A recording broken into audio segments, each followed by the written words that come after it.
វ័យខំទៅខ្ញុំស្រឡាញ់គ្នាយ៉ាងសុំមិនចាំបាញ់បំបីភ្លើយកគេទៅតែគេនៅជួបទ្រង់ខ្ញុំតែនេះមិនមែនហៅថាជាស្នេហាទេទើបមិនលឺសំឡេងយើងយំមកគ្នាចាំបានវិញខ្ញុំយល់ព្រមឲ្យតែបងខ្ញុំជួបគ្នាចង់បងកូនទាំងសន្យាស្នេហ៍មិនព្រមគុំទុំឲ្យខ្ញុំនៅនឹងគេតែមិនឲ្យជួបគុំឲ្យខ្ញុំរស់នៅឈឺចាប់តម្នាក់សឹកខ្ញុំស្រឡាញ់គ្នាស្មោះនឹងគ្នាគ្មានអ្នកស្នេហ៍សូមរកគេឲ្យមកខ្ញុំវិញបានទេស្រឡាញ់គ្នាដើម្បីបែកគ្នាថ្ងៃស្អែកដើម្បីអ្វី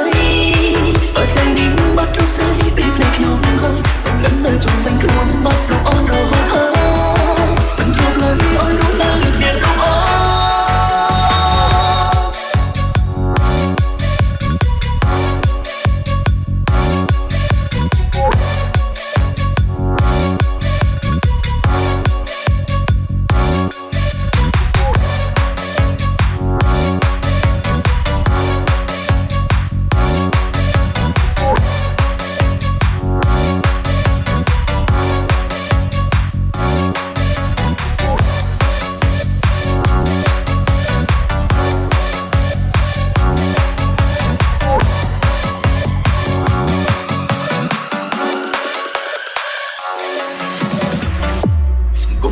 ខ្ញុំនៅនឹងគេតែមិនឲ្យជួបគុំឲ្យខ្ញុំរស់នៅឈឺចាប់តែម្នាក់